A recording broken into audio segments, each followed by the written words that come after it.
పద్మావతి గోదా సమేత శ్రీ వెంకటేశ్వర స్వామి వారి 17వ బ్రహ్మోత్సవాలు ఘనంగా నిర్వహించారు.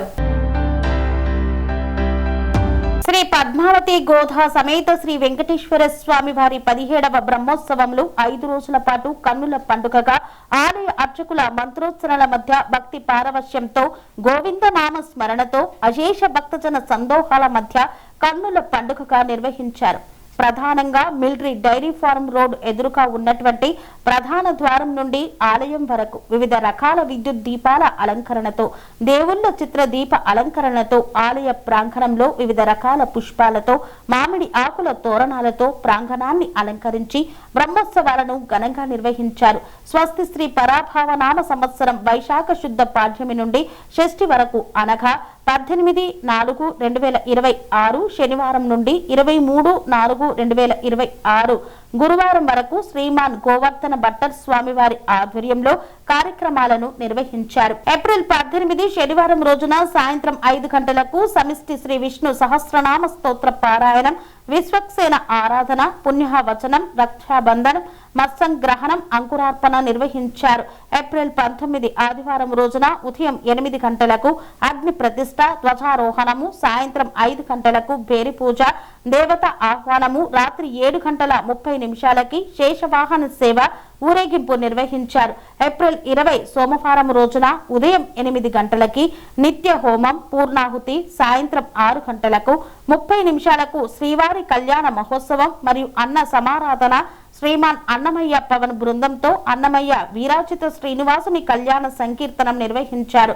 ఏప్రిల్ 21 మంగళవారం రోజున ఉదయం 10 గంటలకు శ్రీ మహాలక్ష్మి అభిషేకం, సాయంత్రం 5 గంటలకు నిత్య హోమం, సాయంత్రం 6:30 శ్రీవారి గరుడ వాహన సేవ, ఊరేగింపు, సాయంత్రం 6:30 SVS మహిళా బృందం వారిచే కోలాటాన్ని చేపట్టారు. ఏప్రిల్ 22 బుధవారం రోజున ఉదయం 8 గంటలకు నిత్య హోమం, పూర్ణాహుతి, 10 గంటలకు శ్రీ గోదాదేవి అభిషేకం, సాయంత్రం 7 గంటలకు విశ్వవ్యాప్త ఈలా మురళీ విహారీ డాక్టర్ కొమరవోలు శివప్రసాద్ బృందంచే అపూర్వ సంగీత రసాంజలి నిర్వహించారు.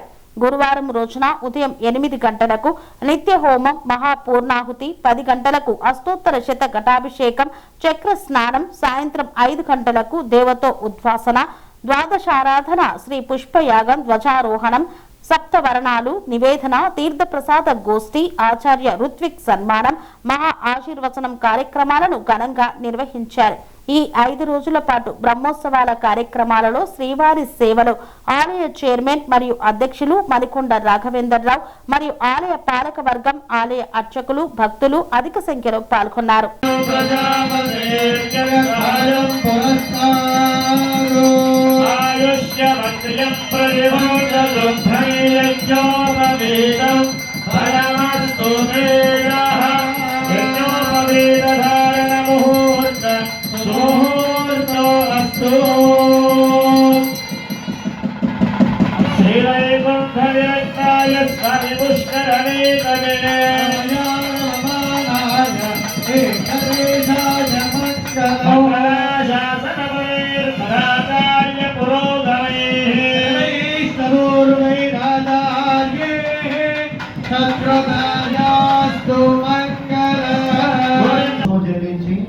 కూర్చుంటారు. మీరంతా కళ్యాణానికి కూర్చోవడానికి కారణం ఏంటి? ఎందుకు కూర్చున్నారు? ఇంకా దేనికి కూర్చోమంటారు మీరంతా? ఒక్కొక్కరికి ఒక్కొక్క కారణం ఉండే ఉంటుంది కూర్చోవడానికి. మీరు ఎప్పుడైనా మన పూజా కార్యక్రమాల్లో ముఖ్యంగా తెలుసుకోవాల్సింది ఏంటంటే, ఎప్పుడు ఆలయానికి వచ్చినా ఒక అర్చన చేయించుకుందాం అనుకున్నారు, మీ గోత్రనామాలు చెప్పారంటే ఆయురారోగ్యైశ్వర్యాభివృద్ధ్యర్థం అని సంకల్పం చెప్తారు. గాయ గారు ఎప్పుడైనా వినవాళ్ళు చేస్తారు. మీ గోత్రనామాలతో ఎప్పుడు చేసినా మంచి ఆయురారోగ్య ఐశ్వర్యాలు కలగాలి అని సంకల్పం చెప్తారు కదా. మన యొక్క ఆయుష్కి, మన యొక్క ఆరోగ్యానికి, మన యొక్క ఐశ్వర్యానికి, మన యొక్క కీర్తి ప్రతిష్టలకి జరిగే కళ్యాణానికి సంబంధం ఏంటి? ఇంతకుముందు కూడా నేను సంకల్పం చెప్పించడం చెప్పానా లేదా? ఆయు, ఆరోగ్య అని మీరంతా అన్నారు కదా. ఏంటి సంబంధం? మనం గుడికి రావడం వల్ల లేదా ఇలాంటి కళ్యాణ మహోత్సవంలో పాల్గొనడం వల్ల మన ఆయుష్ ఎందుకు పెరుగుతుంది, మన ఆరోగ్యం ఎందుకు బాగుపడుతుంది, మన పేరు ప్రతిష్టలు ఎందుకు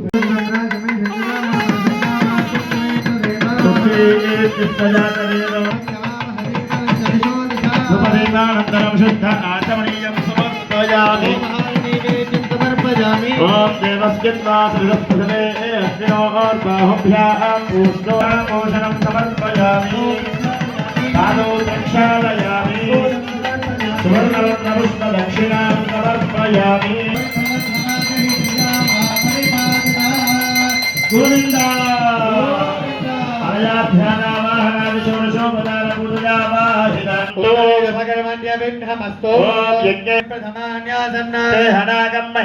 विश्वसेन प्रसादं यजमानाः भक्ताः शिरसा गृह्णन्तु शतमानं भवति शतायुः पुरुषेन्द्रिय आयुष्कीर्तिरस्तु ॐ भूमिर्भुवनाद्योर्वरिणान्तरिक्षं महित्वा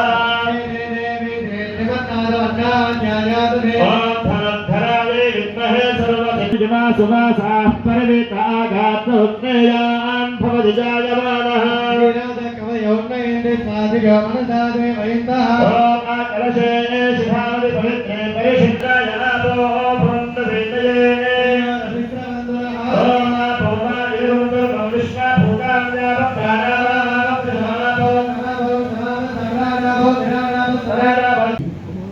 శ్రీ సీతారామచంద్ర స్వామి దేవాలయంలో స్వామి యొక్క సేవకులలో మొదటి వారు ఈ రెండు స్థానాల్లో గొప్పనైనటువంటి స్థానంలో కలిగినటువంటి వారు ఒకరు స్వామి హనుమ, మరొకరు గరుత్మంతుడు.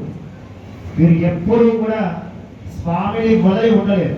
ఎన్ని అవతారాలు ఎత్తినా గరుత్మంతుడు స్వామి వదిలి ఉండలేరు. రామచంద్రమూర్తి ఎలాంటి సందర్భాల్లో ఉన్నా స్వామి హనుమ రాముని వదిలి ఉండలేరు. కాబట్టి ఆ రామచంద్రుని సన్నిధిలో కార్యక్రమాన్ని ఈ పూట చేయగలుగుతున్నారు.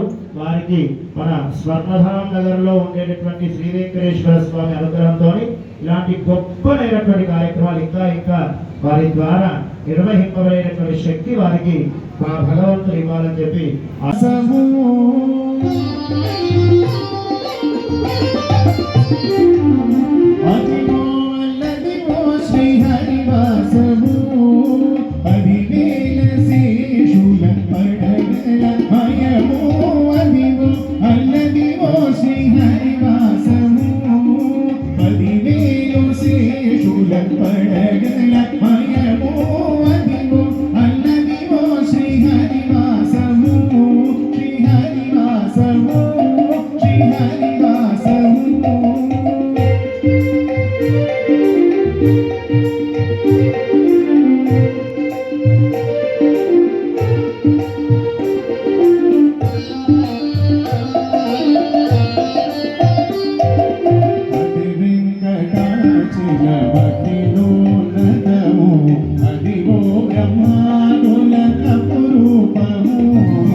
జై శ్రీమన్నారాయణ.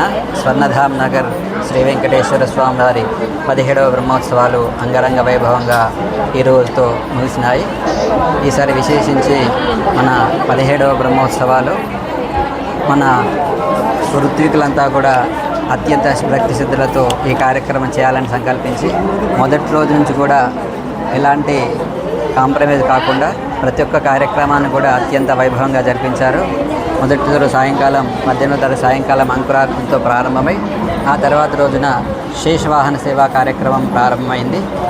ఆ శేషవాహన రోజు విశేషించి అనుకోకుండా వైశాఖ మాసంలో వడగండ్ల వాన ఇంత రాళ్ళు ఎన్నడలేని విధంగా వడగండ్ల వాన కురడం అందరితో శేషవాహన సేవ జరుగుతుందో లేదో అని అందరూ కూడా భయపడ్డారు. కానీ స్వామి సంకల్పం ఏంటో ఆ వాహన సేవ వరకు మాత్రమే పడి కాలనీ అంతా శుద్ధి జరిగి ఆ తర్వాత వాహన సేవ విశేషంగా జరగడం జరిగింది.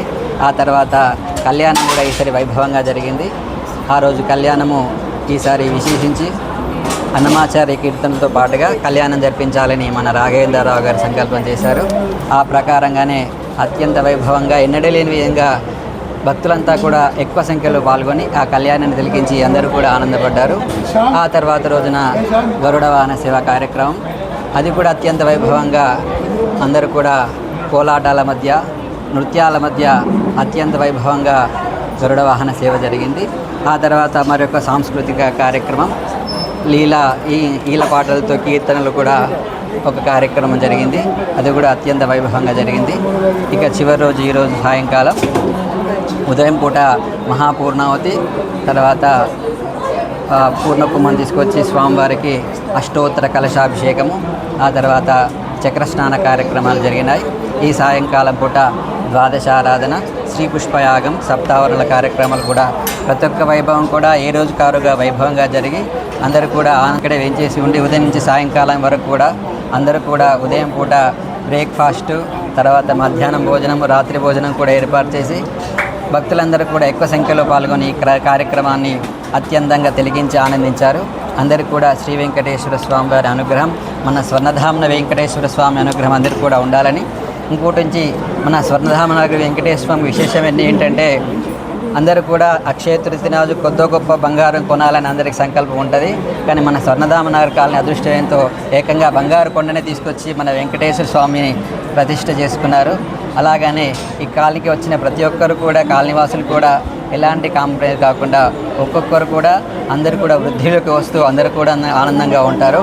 ఆ స్వామివారి అనుగ్రహం అందరికీ కూడా ఉండాలని కోరుకుంటూ జై శ్రీమన్నారాయణ. అందరికీ నమస్కారం. భారతీయ సంస్కృతి, సంగీత, సాహిత్య రంగాల్లో, మన ఫైన్ ఆర్ట్స్లో భారతదేశం నుంచి ఎంతోమంది అద్భుతమైన విద్వాంసులు, కళాకారులు పుట్టినటువంటి ఈ దేశం భారతదేశం. ఇటువంటి భారతీయ సంస్కృతిని అనేక మంది సంస్థలు కానివ్వండి, దేవాలయాలు కానివ్వండి ముఖ్యమైన పాత్రని వహిస్తూ మన సంస్కృతి, కళల్ని, మన సాంప్రదాయాల్ని ముందు తరాల వారికి ఇది ఒక సాంప్రదాయబద్ధంగా ఉండేట్టుగా మన స్పిరిచువల్ ఒక ఆర్గనైజేషన్ లాగా అందరికీ భక్తి, భయము, దేవుడి యొక్క మహిమలు అన్నీ చెప్పడానికి ఈ దేవాలయాలు, సాంస్కృతిక సంస్థలు ఒక వారధిలాగా ఉంటాయి. అలాగే భారతీయ సంగీతంలో చూసుకుంటే అటు కర్ణాటక సంగీతం, ఇటు హిందుస్థానీ సంగీతం ఎంతోమంది విద్వాంసులు ఉన్నారు. మన దేశంలో పుట్టారు, ఎంతో గొప్పవారయ్యారు. ఉస్తాద్ బిస్మిల్లా ఖాన్ పేరు చెప్తే ఒక షహనాయి వాదన గుర్తొస్తుంది. పండిట్ రవిశంకర్ పేరు చెప్తే ఒక సితార్ వాదన గుర్తొస్తుంది. షేక్ చిన్న మౌలానా చెప్తే ఒక నాదస్వరం గుర్తుకొస్తుంది. వీరంతా తెలుగువారు, భారతీయులు. మన వాళ్ళందరూ మ్యాండలిన్ ముట్టుకుంటే మ్యాండలిన్ శ్రీనివాస్ గుర్తొస్తాడు, అతను తెలుగువాడు. వీణ ముట్టుకుంటే చిట్టిబాబు గారు, శంకర్ శాస్త్రి గారు, ఇంకెంతోమంది విద్వాంసులు వస్తారు, వాళ్ళంతా తెలుగువారు. ఇంకా అన్నిటికంటే ఒక నూతన సాంప్రదాయాన్ని సృష్టించి ఒక మనం ఏం పాడుతున్నామో జనాలందరికీ తెలియాలి, స్పష్టత ఉండాలి, అది స్వరాక్షరంగా ఉండాలి, స్వరాలు పాడటం కాదు, అక్షరం పలికించాలి అని మా గురువుగారు సాక్షాత్తు పద్మ విభూషణ్ డాక్టర్ మంగళంపల్లి బాలమురళీకృష్ణ గారు నాకు గురువుగా ఉండటం, ఎంతోమంది విద్వాంసులు నన్ను ఈ ఈలపాటని చేయొద్దు, ఎవరు ఎంకరేజ్ చేయరంటే వారొక్కరే పద్మవిభూషణ్ బాలమురళీకృష్ణ గారు నన్ను దగ్గరకు చేర్చి వారింట్లో దాదాపు 2 సంవత్సరాలు నాకు ఎలా ఈ ఈలపాటతో శాస్త్రీయ సంగీత కచేరీ ఎలా చేయొచ్చు, ఈ రోజుల్లో ఇది ఎవరు హర్షించరు, ముందు తరాల వారికి అద్భుతంగా ఉంటుంది, ఇది ఒక చరిత్రలో సంగీత ప్రపంచంలో ఒక ప్రక్రియగా దీనికి కూడా ఒక గుర్తింపు వస్తుందని చెప్పి 1982లో నాకు ఆశీర్వదించి ఇది ఏలపాట కాదు, ఇది గళ మురళి, గళల్లో నుంచి మురళీనాదం వస్తుంది కాబట్టి ఇది గళ మురళీ విన్యాసం, నీకు తప్పకుండా పేరు ప్రఖ్యాతులు వస్తాయని చెప్పి సాక్షాత్ గురువు గారు ఆశీర్వదించారు. మా గురువు ఆశీస్సుల వల్లనే ఈరోజు నేను ఇందాక మన చైర్మన్ గారికి, ఫౌండర్ గారికి, మన రాఘవేంద్రరావు గారికి విన్నవించుకున్నాను, చెప్పాను నేను ఎప్పుడో తిరుపతిలో ప్రోగ్రాం ఒప్పుకొని ఎక్కడో చండీగఢ్లో ఉంటే కాల్ వస్తే నేను వెళ్ళలేకపోయాను. అక్కడ 15 రోజులు టూర్ చేసి నార్త్ సౌత్ వస్తున్నాను. అటువంటిది నాకు భగవంతుడు ఎలా మనకి ప్రసాదం దొరుకుతుందో చూడండి. నా పేరు శివప్రసాదం, నాకు మల్లికార్జున అనే వ్యక్తి ఇక్కడ 30 ఏళ్ళ నుంచి తెలుసు, కానీ 10 ఏళ్ళ నుంచి అతను ఎక్కడున్నారో ఏమిటో ఏమీ తెలియదు. ఈ రాఘవేంద్రరావు గారు వారి దూతలాగా మా ఇంటికి వచ్చి నా కచేరీ ఇక్కడ చేయాలి, అందుట్లో బ్రహ్మోత్సవాలలో ఈ ప్రక్రియ స్వామివారికి ఒక నీరాజనంలాగా అర్పించాలని చెప్పి కోరినప్పుడు నాకు చాలా ఆశ్చర్యంతో పాటు ఆనందము. అందుకనే నేను డబ్బులకు కానీ ఇంకోటికి కానీ ఎక్కడా కూడా రాజీ పడకుండా పెద్ద పెద్ద కళాకారులు నాకు వాళ్ళు వాయించిన వాళ్ళందరూ మీరు చూశారు. వాళ్ళంతా మన తెలుగు వాళ్ళు, అద్భుతమైన కళా ప్రదర్శనలు ఇచ్చేటువంటి వాళ్ళు. వాళ్ళందరూ నా ఏలపాటికి వాయించడం అది కూడా మా గురువుగారి ఆశీర్వచనంగా భావిస్తూ ఆ దేవదేవుడు, ఆ గోవిందుడు మనందరినీ కూడా ఇలాగే మన సంస్కృతి సాంప్రదాయాన్ని ముందుకు తీసుకెళ్ళడానికి మన రాఘవేంద్రరావు గారు లాంటి వ్యక్తుల్ని ఈ టెంపుల్స్ స్థాపించి ఆయన ఒక్కరే కాకుండా ఒక టీము లాగా, ఒక కమిటీ లాగా వేసి దాన్ని ముందుకి ఇంకా బాగా తీసుకెళ్తూ ఉండటం. ఇక్కడికి వచ్చిన తర్వాత నాకు అసలు ఎంత డివైన్ వైబ్రేషన్స్ వచ్చినాయంటే ఈ గుడిలో చాలా అద్భుతమైన దర్శనం జరిగింది. అట్లాగే ఆచార్యులు అందరూ కూడా చాలా గొప్పవారు, వాళ్ళంతా ఆశీర్వదించారు. ఇది ఎన్ని వేల ప్రోగ్రాంలు ఇచ్చినా, ఎన్ని దేశాలు తిరిగినా కూడా ఈ స్వర్ణధామం కచేరీ జీవితంలో మర్చిపోలేను. స్వామి బోధానంద గోసేవ ఆశ్రమం సైథాపూర్. జ్యోతిష్యం, వాస్తుశాస్త్రం మన పూర్వీకులు మనకిచ్చిన వరం. దుర్గాదేవి, కాలభైరవ ఉపాసనతో వాక్సిద్ధి పొందిన శ్రీ బోధానందగిరి స్వామివారు మీకు ఎలాంటి సమస్యలున్నా, వాటిలో ముఖ్యంగా ధన నష్టం, ఆరోగ్య నష్టం, భార్యాభర్తల మధ్య గొడవలు, ప్రేమించుకున్న వారు దూరం అవడం, ఎన్ని సంబంధాలు వచ్చినా పెళ్లి ముడి పడకపోవడం, రోడ్డు ప్రమాదాలు, అప్పుల బాధలు, వ్యవసాయంలో నష్టాలు, పెద్దల మాట పిల్లలు వినకపోవడం, ఆరోగ్య శాంతి, గృహశాంతి, మనశ్శాంతి లేకపోవడం, ఇలాంటి సమస్యలు ఉన్నట్లయితే ఒక్కసారి స్వామీజీని కలవండి. మీ సమస్యలకు తగిన పరిష్కారాన్ని పొందండి. అంతేకాక అన్ని రకాల వ్యాధులకు గోపంచగవ్య మరియు మూలికా వైద్యం చేయబడును. నమ్మకంతో రండి, ఆయురారోగ్యాలతో వర్ధిల్లండి. మా అడ్రస్ స్వామి బోధానంద గోసేవ ఆశ్రమం, సైథాపూర్, వీరభద్రస్వామి గుడి దగ్గర, యాదగిరిగుట్ట.